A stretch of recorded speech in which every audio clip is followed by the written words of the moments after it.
Much of the unhappiness and suffering of our seniors is caused by three conditions: the feeling of lonesomeness, the feeling of helplessness, and the feeling of boredom. This program addresses all three conditions and suggests ways to overcome them. Please stay tuned.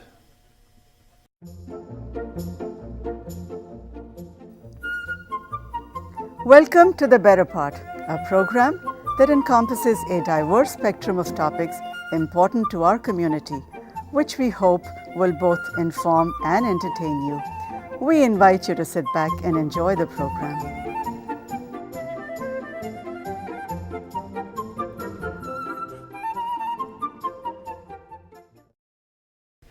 In the studio today with us is Anna Marie Marinou, who took her undergraduate studies at San Jose State College and who earned her master's degree in gerontology at San Francisco State. Can you tell us about yourself and why you elected to study gerontology for your master's? Certainly. Well, I will start by answering a commonly reoccurring question, which is where does my accent come from? I am originally from Romania and moved to the Bay Area a couple of years ago with my family. Mm-hmm. And coming from a European culture, we had a slightly different perspective on aging and culture in general, compared to the U.S. in the sense that back in Europe, the seniors are viewed as heads of the household, and they're very well respected. Mm-hmm. And what did you find when you came to the United States? There is a slightly different perspective on aging in a more negative sense, and I wish to change that. Hence why I wanted to study gerontology and aging. Mm-hmm. Well, I think you're very right. There is a bias, certainly in advertising and entertainment, and for the youth rather than in age. Now, you immigrated about 9 years ago, and then you went to the college. You tell us a little bit about the experience of going to a college here versus what it would be like in Europe. Well, I would say the experience is quite different in terms of culture and also in the ways that teaching is made, in the sense that there is certainly a lot more competition for higher education in Europe, though higher education is also a lot more affordable, in some cases free, compared to here, whereas I would say more people may have access to college, though they have to pay so much more. Mm-hmm. Yep. That's interesting. Well, now, when you studied gerontology, covers many fields from sociology to medicine. What particular field of gerontology did you concentrate on? Well, that is accurate. It is quite a broad science, though the part that fascinated me most was that of activities. Mm-hmm. And the reason why I'm passionate about activities and aging is because what a person does on a daily basis and what they become involved in will influence their quality of life and overall happiness. Mm-hmm. Well, that's true. So you're dealing in gerontology with the problems of aging. Geriatrics, for example, is a science, studying the science of aging, totally different approach. Yep. You're dealing with the day-to-day methods of handling people as they grow older. We're dealing more with the social aspect. Social of and aging. how to suggest ways to improve their life. Mm-hmm. Can you tell our viewers how the quality of life is currently defined for seniors? How does the gerontology look at seniors in terms of defining quality of life? Certainly. Well, successful aging for seniors is defined as the ability for seniors to function well with good mobility and good cognitive skills and an overall good mental health. Mm-hmm. Mm-hmm. And hopefully they should live free from any chronic diseases. Mm-hmm. I would say that quality of life refers to these, and a general well-being for seniors Though there are some frail seniors where this can slightly be modified, this definition, in the sense that their quality of life also refers to the lack of any pain and physical discomforts on a daily basis. Yes, yeah. I think when you talk about mobility, somewhere in the literature I was reading, maybe it was in your thesis, that they recommend every person who is growing old should try to do 10,000 steps a day. And having read it, I've been trying to count steps in and around my house or if I go out for a walk. That seems like a reasonable approach to improve mobility. That is accurate. Maintaining physical activities on a regular basis can certainly ensure good physical health. Yeah, now in terms of maintaining good cognitive skills, what would you recommend persons my age to become involved with? Certainly. Well, here in the Bay Area, there are quite a few local book clubs available for seniors and actually other residents as well. And these ones are mostly free of charge. Some local senior centers offer book clubs for their seniors as well, and that is one way. Though there are some other options as well, such as joining perhaps a local art class. That's interesting, joining an art class. Yep. Just And, the idea of trying to recreate a product, a painting or a sculpture. It's remarkable. Yes, and I know many seniors have not had the chance to express themselves through art in their lives because they have worked so hard. That's true. Though in their retiring age, they might have a little bit more time for that and accessibility. Yes, and I do. Our local senior center in Cupertino has art classes. There's a modest fee for the teachers, but I enjoy looking at the paintings that are put up in the senior center that are done by these students. They're quite good.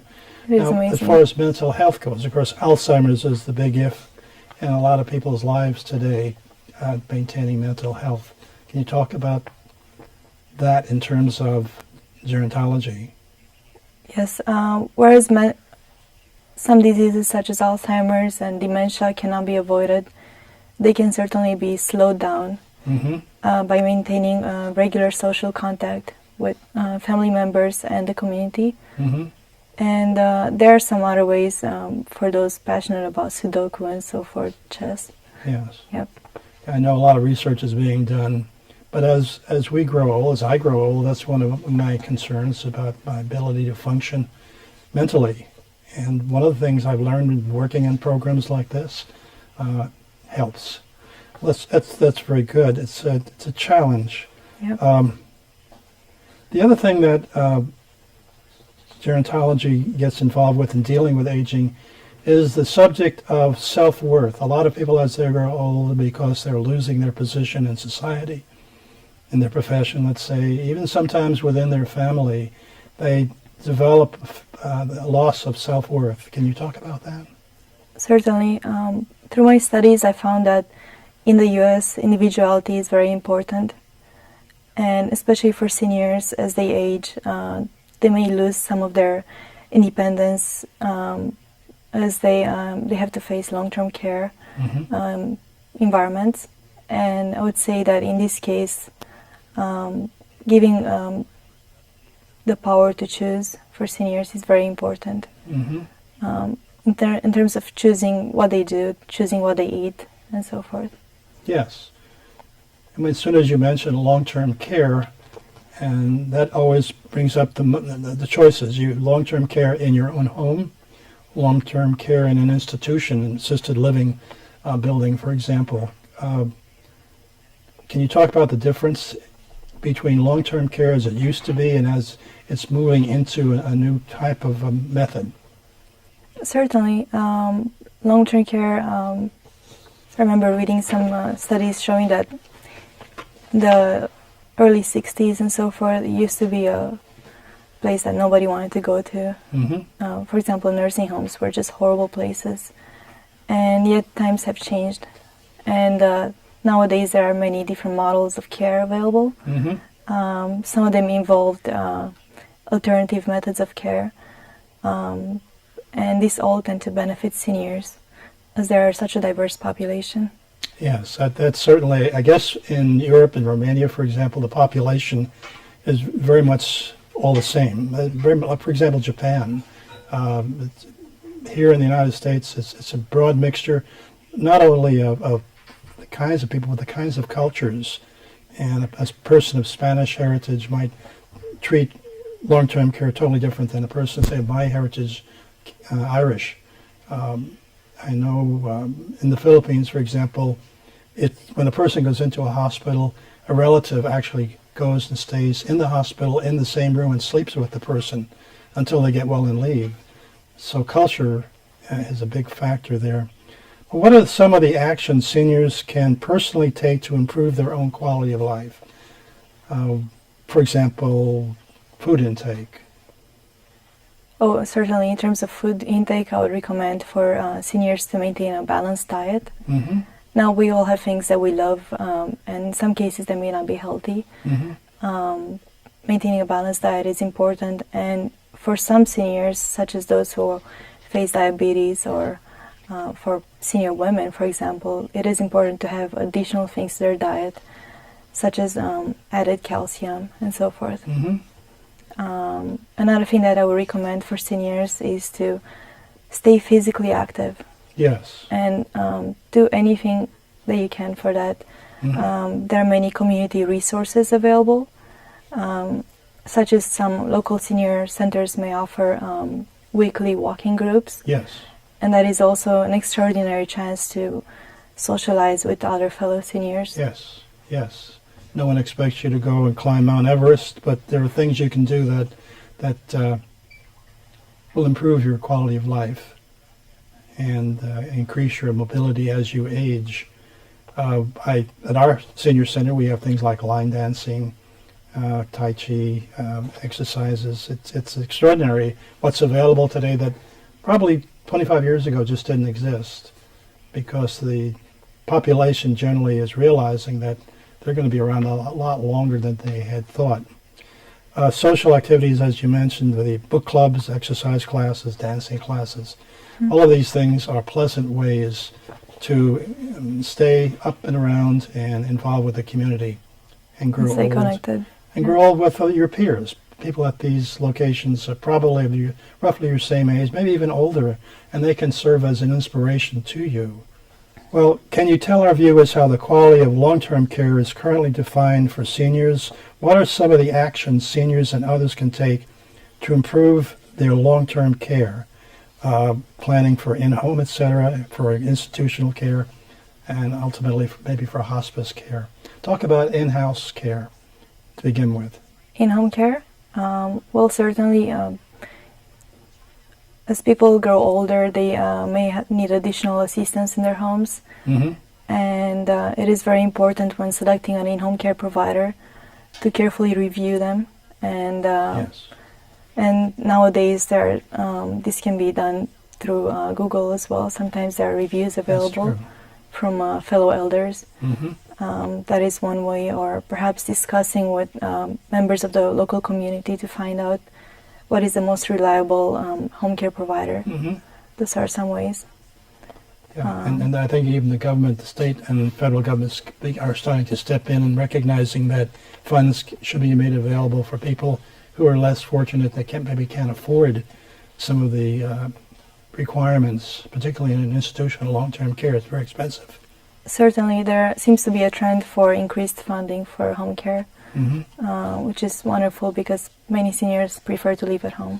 Yes, and along those lines, I was reading, since I met you and got involved in the whole interesting subject of gerontology, I went on the internet and found out about a thing called the Greenhouse Project. Oh, yes. You're familiar with that? Mm-hmm. And that's where I first saw Dr. Bill Thomas's name. He was apparently a physician at a greenhouse project. And talk about the greenhouse.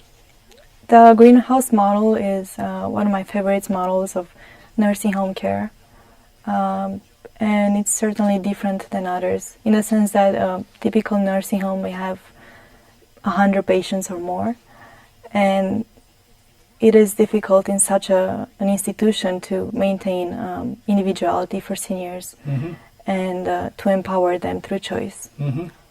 Whereas in contrast, a greenhouse nursing home may have 10 to 12 patients only, and they have additional things such as a shared common room, Yes. and their own bathrooms and so forth. Yes, they have their own bedroom, their own bathroom, and then they share things like kitchens, living rooms, and then they have between 10 and 12 people that they socialize with, which is delightful. And someone is there to look in to see to their medical needs and ensure that they're following their medical regime, taking the right pills at the right time.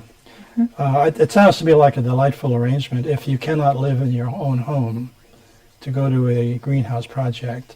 And the other thing I ran across when I was looking at different things available is this PACE program. And let me read the definition of PACE. It's the Program of All-Inclusive Care for the Elderly, PACE. And it was created in the early 1970s right here in the Bay Area, as I understand it, in Chinatown by a Chinese lady doctor. And it gradually expanded out from San Francisco to other areas. And it provides an enormous amount of services. First of all, you have to be 55 years of age. You have to be certified by California that you need nursing home care. You're able to live safely in your own home at the time of enrollment. But once you meet the standards, the care for the chronic needs of older people, while providing them with the ability to live independently, they take care of a whole slew of services: physical therapy, respite care being the care given to people who are taking care of you. Give them a break, give them a few weeks off. Prescription drugs, social services, nutritional counseling, as you mentioned earlier, and a lot more. So it seems to me that PACE is a wonderful service. There are, as I understand right now, 4 locations in California: San Francisco, Sacramento, LA, and San Diego, where there are these facilities for elderly. On the other hand, the Greenhouse Project, there's only one location currently in California, and that's in Pomona. Yep. So hopefully there'll be more. Quite a ways from the Bay Area. Well, now I did mention briefly Dr. Bill Thomas. So let's talk about what new alternatives are available to improve the quality of life and the quality of long-term care. What's new above beyond PACE and Greenhouse Project? Well, as you were mentioning Dr. Bill Thomas, this reminds me about him that he actually founded the Eden Alternative of Care in the early 1990s. So what's special about the Eden Alternative of Care is that they offer a completely revolutionized model that empowers seniors and their caregivers. A completely revolutionary model. Tell us what this revolution does. Well, the Eden Alternative is about changing the environment and the activities that seniors are involved in. How do they do that? That'll be through 3 main different ways. One is by introducing animal therapy for seniors and long-term care environments. Animal therapy is one way through which seniors get a chance to socialize with animals and each other, and also they have a chance to improve their physical well-being. For seniors who perhaps may be more sedentary, simply getting a pet is a chance to get up and take him for a walk. Right on. What's the other two? Another component of the Eden Alternative is plant therapy, and the way that plant therapy is recommended for seniors is through gardening as a regular activity that reinforces their general well-being. And the third component of the Eden Alternative was introducing intergenerational activities for seniors. And intergenerational activities refer to activities with the younger generations, in many cases with kids. such as tutoring, volunteering, art classes, that are done together. I understand there are even some long-term care institutions where they have established a daycare center That is correct. right in the building, so that the young children are there, brought there by their parents while they go off to work, and that the seniors who are able to can look in on the kids, mentor them perhaps, and so on. There are always problems, of course, when you get into dealing with an animal and a person. There are some countries you mentioned culturally. In Japan, they don't like to have animals come in for long-term care therapy because In some cases, the environment may also not allow it. Perhaps some Japanese long-term care facilities are simply too small to Yes, also too carry comfortable. pets. Yeah, and then the other thing with an animal, sometimes if they're kept in-house, someone on the staff has to take care of the animal, make sure it's in good health, and so on. It's an expense. But nonetheless, animals, I think, have been proven to be therapeutic in terms of whether you're old or not. They're lovely to have around. The turnover The staff turnover rate. in traditional long-term care establishments is quite high, it's about 50%. What have they found when they go to like, for example, a greenhouse project or an Eden alternative? Tell us about the turnover that occurs. Certainly, studies show that turnover for staff rates is decreased. It does decrease. Yes, and that is due to staff satisfaction with new management changes. Studies show that changing the management so that caregivers and seniors are more empowered in their choice making is beneficial for everyone. Yeah, it's kind of like in management, taking in listening to the people down below, feeding up to the people in charge. The old-fashioned management in long-term care institutions was generally top-down. We know what to do. We know how to take care of your physical needs, your medical needs, so don't give us a hard time. Just follow the rules. This way it's more informal. The patient, the resident can feed to the caregiver can feed to the supervisor on up into the manager. And that makes it gives them, they're participating. They have control. May not be 100% control, but the resident is now part of the management of the long-term care facility. And part of the care process in which they're involved. Yes, I think that's great. Well, what else can seniors do to improve the quality of life? And of course, what can they do in terms of looking out for their own long-term care? Well, early planning is crucial, and seniors can do so by starting to exercise early on and maintaining their ties to the community and family. I found that family is very important. Yes. And there are many ways of maintaining ties to even to family that moved away, such as through social media outlets. There's no question that the internet and email has helped families stay close together. Of course, in Europe, I'm thinking of families of 3 or 4 generations living in the same house, which is quite normal. In this country, the tendency is you get married, have children, then it's up and out. They go live in a very large geographical country, so that many times they're not anywhere near where the aged parent is, whether in their own home or in a greenhouse project or in some long-term care institution. So anything that can be done to bring them close and involved and stay in touch is important. Well, we're coming down to the end of the program, and I'd like to toss out a thought. They say it takes a village to raise a child.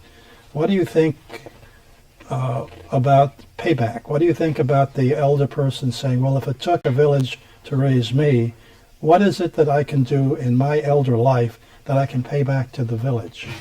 Any thoughts on that? Certainly. Seniors should stay involved within the community as the means of benefiting themselves as well. Maintaining close ties to the community can be done through volunteering Yes. or tutoring and becoming involved. Hmm. Certainly being a good neighbor. Yes, yes. Getting up, making your presence known, even offering to walk your neighbor's dog. Yep. If you need to do 10,000 steps a day, that's one of the ways to maintain good neighbor relations, have some animal therapy, and get your mobility up and running. Listen, Anna, I want to thank you so much for taking the time to come to the Better Part and participating in this program. And thank you for having me. And I wish you a very long life and a successful life in your career in gerontology. I've enjoyed meeting with you and discussing this subject. Likewise. The census of 2010 in the United States found that there were 53,364 people who were over 100 years of age. That's quite remarkable. But the prediction is that in 2050, there will be 600,000 people in the United States, 100 or over 100. Now, 2050 is only 37 years away from 2013, the year we're taping. So there's probably people viewing this program who will possibly be in that group of seniors who are 100 or over. I'd like to leave you with a thought. Start living your life now in such a way, healthy lifestyle, that you will age successfully, so that you will have good mobility, you'll have good cognitive skills, you'll have good mental health. I hope you've enjoyed today's shows. We're looking forward to seeing you next week, same time, same channel. Until then, goodbye.